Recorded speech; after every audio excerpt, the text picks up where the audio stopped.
Hello, this is Timothy Jim. Today I'll be reading The Wives of the Dead by Nathaniel Hawthorne. The following story, the simple and domestic incidents of which may be deemed scarcely worth relating after such a lapse of time, awakened some degree of interest 100 years ago in a principal seaport of the Bay province. The rainy twilight of an autumn day, a parlour on the second floor of a small house, plainly furnished as beseemed the middling circumstances of its inhabitants, yet decorated with little curiosities from beyond the sea, and a few delicate specimens of Indian manufacture. These are the only particulars to be premised in regard to scene and season.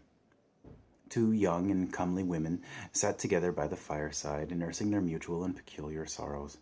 They were the recent brides of two brothers, a sailor and a landsman, and 2 successive days had brought tidings of the death of each by the chances of Canadian warfare and the tempestuous Atlantic. Canadian warfare, right?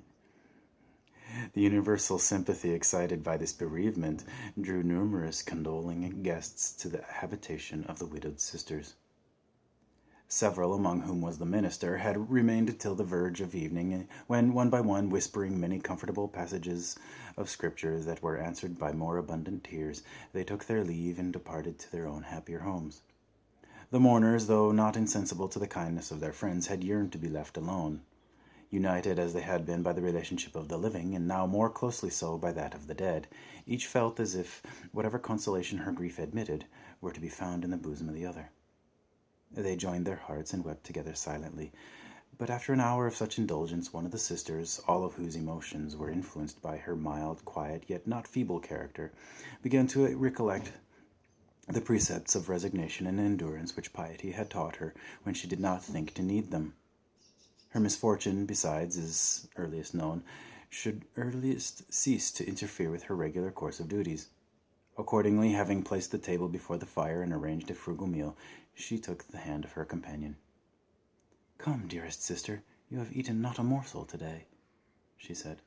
"Arise, I pray you, and let us ask a blessing on that which is provided for us." Her sister-in-law, of a lively and irritable temperament, and the first pangs of her sorrow had been expressed by shrieks and passionate lamentation. She now shrunk from Mary's words like a wounded sufferer from a hand that revives the throb. I wonder what that means. What is a throb, and how do you revive it? In any case, let's continue. "There is no blessing left for me, neither will I ask it," cried Margaret, with a fresh burst of tears. "Would it were his will that I might never taste food more." Yet she trembled at these rebellious expressions almost as soon as they were uttered, and by degrees Mary succeeded in bringing her sister's mind nearer to the situation of her own. Time went on, and their usual hour of repose arrived. The brothers and their brides, entering the married state with no more than the slender means which then sanctioned such a step, had confederated themselves in one household, with equal rights to the parlour, and claiming exclusive privileges in 2 sleeping rooms contiguous to it. Thither the widowed ones retired, and heaping ashes upon the dying embers of their fire, and placing a lighted lamp upon the hearth. The doors of both chambers were left open, so that a part of the interior of each, and the beds, with their unclosed curtains, were reciprocally visible. Sleep did not steal upon the sisters at one and the same time. Mary experienced the effect often consequent upon grief quietly borne, and soon sunk into temporary forgetfulness, while Margaret became more disturbed and feverish in proportion as the night advanced with its deepest and stillest hours. She lay listening to the drops of rain that came down in monotonous succession, unswayed by a breath of wind, and a nervous impulse continually caused her to lift her head from the pillow and gaze into Mary's chamber and the intermediate apartment. The cold light of the lamp threw the shadows of the furniture up against the wall, stamping them immovably there, except when they were shaken by a sudden flicker of the flame. 2 vacant armchairs were in their old positions on opposite sides of the hearth, where the brothers had been wont to sit in young and laughing dignity as heads of families. 2 humbler seats were near them, the true thrones of that little empire, where Mary and herself had exercised in love a power that love had won. The cheerful radiance of the fire had shone upon the happy circle, and the dead glimmer of the lamp might have befitted their reunion now. While Margaret groaned in bitterness, she heard a knock at the street door. "How would my heart have leapt at that sound but yesterday?" thought she, remembering the anxiety with which she had long awaited tidings from her husband. I care not for it now. Let them be gone, for I will not arise. But even while a sort of childish fretfulness made her thus resolve, she was breathing her hurriedly and straining her ears to catch a repetition of the summons. It is difficult to be convinced of the death of one whom we have deemed another self. The knocking was now renewed in slow and regular strokes, apparently given with the soft end of a doubled fist, and was accompanied by words faintly heard through several thicknesses of wall. Margaret looked up to her sister's chamber and beheld her still lying in the depths of sleep. She arose, placed her foot upon the floor, and slightly arrayed herself, trembled between fear and eagerness as she did so. "Heaven help me," sighed she. "I have nothing left to fear, and methinks I am 10 times more a coward than ever." Seizing the lamp from the hearth, she hastened to the window that overlooked the street door. It was a lattice turning upon hinges, and having thrown it back, she stretched her little head a little way into the moist atmosphere. A lantern was reddening the front of the house and melting its light in the neighboring puddles, while a deluge of darkness overwhelmed every other object. That is a beautiful sentence. A lantern was reddening the front of the house and melting its light in the neighboring puddles, while a deluge of darkness overwhelmed every other object. As the window grated on its hinges, a man in a broad-brimmed hat and blanket coat stepped from under the shelter of the projecting story and looked upward to discover whom his application had aroused. Margaret knew him as a friendly innkeeper of the town. "What would you have, Goodman Parker?" cried the widow. "Lack-a-day, is it you, Margaret, Mistress Margaret?" replied the innkeeper. "I was afraid it might be your sister Mary, for I hate to see a young woman in trouble when I haven't a word of comfort to whisper her." "For heaven's sake, what news do you bring?" screamed Margaret. "Why, there's been an express through the town within this half-hour," said Goodman Parker, "travelling from the eastern jurisdiction with letters from the governor and council. He tarried at my house to refresh himself with a drop and a morsel, and I asked him what tidings on the frontiers. He tells me we had the better in the skirmish you wot of, and that 13 men reported slain are well and sound, and your husband among them. Besides, he is appointed of the escort to bring the captivated Frenchers and Indians home to the province jail. I judged you wouldn't mind being broke of your rest, so I stepped over to tell you. Good night." So saying, the honest man departed, and his lantern gleamed along the street, bringing to view indistinct shapes of things and the fragments of a world like order glimmering through chaos or memory roaming over the past. But Margaret stayed not to watch these picturesque effects. Joy flashed into her heart and lighted it up at once, and breathless and with winged steps she flew to the bedside of her sister. She paused, however, at the door of the chamber while a thought of pain broke in upon her. "Poor Mary," she said to herself. "Shall I awaken her to feel her sorrow sharpened by my happiness? No, I will keep it within my bosom till the morrow." She approached the bed to discover if Mary's sleep were peaceful.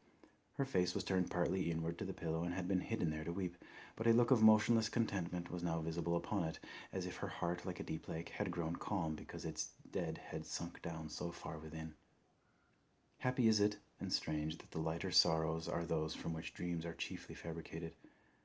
Margaret shrunk from disturbing her sister-in-law, and felt as if her own better fortune had rendered her involuntarily unfaithful, and as if altered and diminished affection must be the consequence of the disclosure she had to make. With a sudden step she turned away, but joy could not long be repressed, even by circumstances that would have excited heavy grief at another moment. Her mind was thronged with delightful thoughts, till sleep stole on and transformed them to visions more delightful and more wild, like the breath of winter. But what a cold comparison, working fantastic tracery upon a window. When the night was far advanced, Mary awoke with a sudden start. A vivid dream had latterly involved her in its unreal life, of which, however, she could only remember that it had been broken in upon at the most interesting point. For a little time slumber hung about her like a morning mist, hindering her from perceiving the distinct outline of her situation. She listened with imperfect consciousness to 2 or 3 volleys of a rapid and eager knocking. And first she deemed the noise a matter of course, like the breath she drew. Next it appeared a thing in which she had no concern, and lastly she became aware that it was a summons necessary to be obeyed. At the same time, the pang of recollection darted into her mind, the pall of sleep was thrown back from the face of grief, The dim light of the chamber and the objects therein revealed had retained all her suspended ideas and restored them as soon as she unclosed her eyes. Again there was a quick peal upon the street door. Fearing that her sister would also be disturbed, Mary wrapped herself in a cloak and hood, took the lamp from the hearth, and hastened to the window. By some accident it had been left unhasped, and yielded easily to her hand. "Who's there?" asked Mary, trembling as she looked forth. The storm was over and the moon was up. It shone upon broken clouds above and below, upon houses black with moisture, and upon little lakes of the fallen rain curling into silver beneath the quick enchantment of a breeze. A young man in a sailor's dress, wet as if he had come out of the depths of the sea, stood alone under the window. Mary recognized him as one whose livelihood was gained by short voyages along the coast. Nor did she forget that, previous to her marriage, he had been an unsuccessful wooer of her own. "What do you seek here, Stephen?" said she. "Cheer up, Mary, for I seek to comfort you," answered the rejected lover. "You must know I got home not 10 minutes ago, and the first thing my good mother told me was the news about your husband. So, without saying a word to the old woman, I clapped on my hat and ran out of the house. I couldn't have slept a wink before speaking to you, Mary, for the sake of old times." "Stephen, I thought better of you," exclaimed the widow with gushing tears, and preparing to close the lattice, for she was no whit inclined to imitate the first wife of Tzaddik. "But stop and hear out my story," cried the young sailor. "I tell you, we spoke a brig yesterday afternoon, bound in from old England, and whom do you think I saw standing on deck, well and hearty, only a bit thinner than he was 5 months ago?"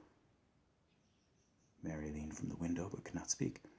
"Why, it was your husband himself," continued the generous seaman. "He and 3 others saved themselves on a spar when the Blessing turned bottoms upwards. The brig will beat into the bay by daylight with this wind, and you'll see him here tomorrow. Here's the comfort I bring you, Mary, and so, good night." He hurried away, while Mary watched him with a doubt of waking reality that seemed stronger or weaker as he alternately entered the shade of the houses or emerged into the broad streaks of moonlight. Gradually, however, a blessed flood of conviction swelled into her heart in strength enough to overwhelm her had its increase been more abrupt. Her first impulse was to rouse her sister-in-law and communicate the newborn gladness. She opened the chamber door, which had been closed in the course of the night, though not latched, advanced to the bedside, and was about to lay her hand upon the slumberer's shoulder but then she remembered that Margaret would wake to thoughts of death and woe, rendered not the less bitter by their contrast with her own felicity. She suffered the rays of the lamp to fall upon the unconscious form of the bereaved one. Margaret lay in unquiet sleep, and the drapery was displaced around her. Her young cheek was rosy-tinted, and her lips half opened in a vivid smile. An expression of joy, debarred its passage by her sealed eyelids, struggled forth like incense from the whole countenance. "My poor sister, you awakened too soon from that happy dream," thought Mary. Before retiring, she set down the lamp and endeavored to arrange the bedclothes so that the chill air might not do harm to the feverish slumberer. But her hand trembled against Margaret's neck. A tear also fell upon her cheek, and she suddenly awoke. So there's that. Thank you for listening. I will see you again tomorrow with another story.